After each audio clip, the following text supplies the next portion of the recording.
Alain Hanner, vous êtes en colère ce soir?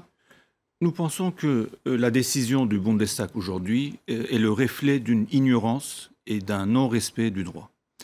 Vous savez, en 2011, en France, une loi voulant pénaliser tout débat sur la question de génocide avait été adoptée avec les votes de quelques parlementaires qui avaient agi sous la pression des extrémistes arméniens. Mais cette loi avait été annulée à l'unanimité par le Conseil constitutionnel. Les députés allemands auraient franchement mieux fait de prendre exemple sur la jurisprudence du Conseil constitutionnel français. Mais en n'ayant pas profité de l'expérience française sur cette question-là, les Allemands ont commis une erreur. Cette erreur est tout d'abord une erreur par rapport au respect du droit européen. Je ne parle pas uniquement de la jurisprudence française que, a priori, les Allemands n'ont pas obligation de respecter. Mais enfin, on va pas s'attarder sur la jurisprudence française. La France a reconnu le génocide arménien. Alors, et d'ailleurs, vous étiez très en colère aussi à cette époque-là, puisqu'il y a eu des mesures de rétorsion de la part de la Turquie. Hein. L'essentiel, c'est que la loi de 2011 ait été annulée par le Conseil constitutionnel. Et tous les juristes auxquels on pose la question disent que si le Conseil constitutionnel devait étudier et se prononcer sur la loi de 2001 à laquelle vous faites référence, elle serait aussi considérée comme anticonstitutionnelle. Mais ça, c'est un autre débat.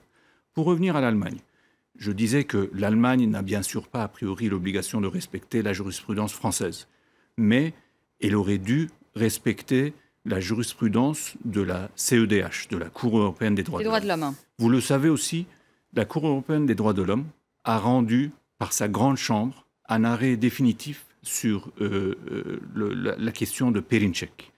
Et cet arrêt définitif stipule 3 points très importants. C'est que, la première chose, le discours arménien sur la question de 1915 ne constitue pas la vérité absolue. Ça, c'est une chose.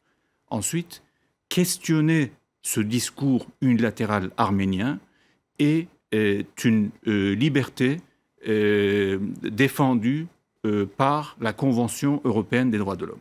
Et plus important encore, cette Cour européenne des droits de l'homme a établi que les tentatives de créer un parallèle entre la Shoah et les événements de 1915 est tout à fait inenvisageable.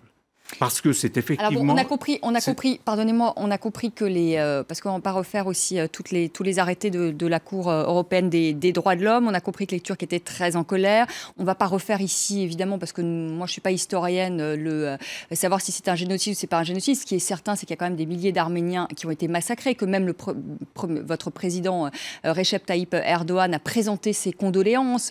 Il y a des Arméniens qui ont pris le chemin de l'exil. Alors, génocide ou pas génocide, ce n'est pas ce soir qu'on fera, vous et moi, le débat. La question, c'est est-ce que vous allez prendre des mesures de rétorsion vis-à-vis de Berlin? Ça a été annoncé. Mais lesquelles? Bon, ça, c'est des mesures diplomatiques. Voilà. On l'avait fait également avec la France, lorsque la France a reconnu le génocide arménien.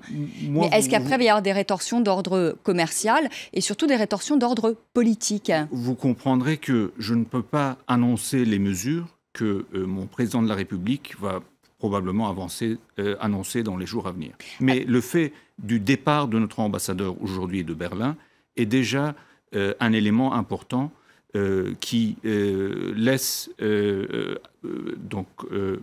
attendre que d'autres mesures pourront être prises malgré les déclarations de Mme Merkel. Alors, il y a un accord... Vous avez fait référence à une chose importante. Effectivement, notre Premier ministre, notre président de la République ont eu des discours très positif sur la question arménienne, notamment le 24 avril. Il y a eu des cérémonies organisées à Istanbul le 24 avril avec la participation de membres du gouvernement. Donc aujourd'hui... Il y a des pas, il y a des avancées qui sont faites. Mais il n'y a pas de reconnaissance, en tout cas, de génocide. Aujourd'hui, personne ne peut accuser la Turquie de négationnisme, puisque cette question est discutée, contrairement malheureusement à d'autres pays européens, est discutée de manière très librement en Turquie. Même ceux qui défendent... De manière très librement, j'insiste. Vous y allez un peu fort, c'est quand même un peu tabou quand même, très librement, du génocide arménien. Ceux qui soutiennent la pertinence de l'utilisation du terme génocide, peuvent exprimer leur point de vue, peuvent écrire des livres, peuvent défendre leurs avis. C'est très important.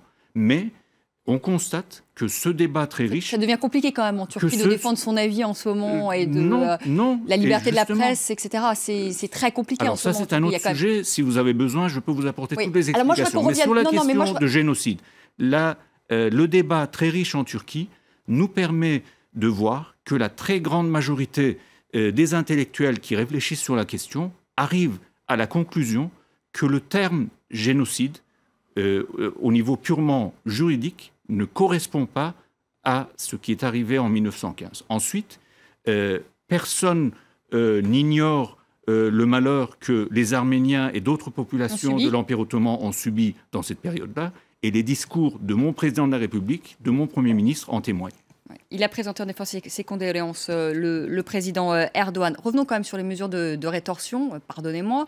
Mais en mars dernier, il y a un accord qui a été scellé entre les Européens et la Turquie concernant la gestion du flux migratoire et de l'arrivée de ces milliers et milliers de réfugiés qui fuient notamment la guerre en Syrie.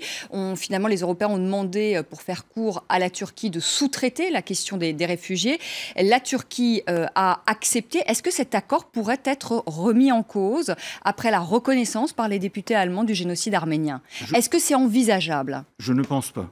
Parce que ça, vous n'y croyez pas? Je ne pense pas, parce que cet accord n'engage pas seulement l'Allemagne. Cet accord engage la Turquie et tous les membres de l'Union européenne. Et l'application de cet accord ne nécessite pas d'avoir des relations parfaites avec tous les membres de l'Union européenne. Par contre, est-ce que ça va vous servir, est-ce que ça peut vous servir d'argument auprès de l'Allemagne, qui est quand même un pays moteur de l'Union européenne, pour que vous puissiez obtenir l'exemption des visas pour les Turcs pour circuler au sein de l'espace Schengen? Est-ce que vous allez vous servir cet argument-là en disant, voilà, nous on est très en colère aujourd'hui parce que vous avez reconnu le génocide arménien, donc maintenant vous allez faire un petit geste vis-à-vis de nous, vous allez nous donner l'exemption des visas? Je ne vois aucun lien entre ces deux choses-là. L'exemption des visas est prévue par cet accord du 18 mars. En effet, c'est l'avancement de l'exemption de visa qui est prévu. Parce que, comme vous le savez, l'exemption des visas et l'accord de réadmission sont des éléments prévus bien avant la crise migratoire, mais l'Union européenne a demandé à la Turquie d'avancer la mise en application de l'accord de réadmission et bien sûr de la libéralisation du visa en parallèle. Oui, c'est du donnant-donnant. Vous me dites que ça n'a rien à voir avec l'accord, ça a quand même à voir avec l'accord. Non, je veux dire, les difficultés que l'Allemagne vit aujourd'hui dans ses relations avec mon pays n'a rien à voir avec l'accord du 18 mars. C'est ce que je veux dire. Et donc, si toutes les parties appliquent leur engagement par rapport à l'accord du 18 mars, les relations éventuellement dégradées avec l'Allemagne n'auront aucune incidence sur l'application prévue de cet accord. Dans le fond, on peut le dire, la Turquie n'a pas intérêt quand même de se brouiller avec les Allemands aujourd'hui, plus largement avec les Européens. C'est un pays très très isolé aujourd'hui dans la région. Un pays qui a la guerre à côté, qui est un pays en guerre pour voisins, la Syrie, l'Irak. Il y a Israël aussi où les relations sont extrêmement tendues. Vous êtes très très isolé aujourd'hui. Alors, je ne vois pas la chose de cette manière-là. Il faut plutôt regarder la difficulté que subit la Turquie avec deux de ses grands voisins qui sont en guerre, qui sont en conflit depuis des années, avec une instabilité qu'aucun autre pays n'aurait pu contrôler aussi bien que la Turquie a contrôlé en acceptant 3 millions de réfugiés tout en gardant son économie en croissance. Très peu de pays au monde auraient pu réussir l'exploit qu'a réussi la Turquie, malgré, bien sûr, comme vous dites, des difficultés directes ou indirectes. La croissance, économiquement, ça va quand même nettement moins bien. La croissance est quand même en très nette chute. C'est fini les années d'or de la Turquie au début du mandat du président Erdogan. Quand vous considérez les conséquences économiques de cette instabilité régionale, les réussites un peu moins exceptionnelles que la Turquie a malgré tout réussi à avoir sont vraiment un exploit.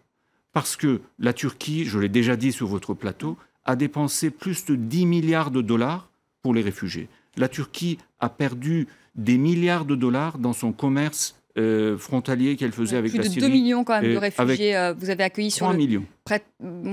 Au total, 3 millions. millions. Enfin, vous savez. Justement, on parlait d'argent. Les Européens avaient promis 3 millions d'euros. Déjà, ça, c'était au mois de novembre. Ils ont repromis à nouveau 3 millions d'euros. 3 plus 3 égale 6 millions d'euros. Vous avez vu l'argent arriver ? Alors, l'argent est en train d'arriver. Nous avons... Donc vous avez reçu l'argent, vous recevez l'argent. La Turquie n'a pas vocation à recevoir cet argent. Cet argent est destiné aux Syriens qui se trouvent en Turquie. Oui, mais bon, ça passe quand même par les caisses de l'État turc. La question, c'est est-ce que vous avez reçu cet argent dans vos caisses ? Parce que les Européens font beaucoup de promesses pour aider la Turquie. Donc ce que je voudrais savoir, c'est concrètement, est-ce qu'ils vont donner l'argent ? Nous avons une confiance totale en les promesses de nos interlocuteurs européens.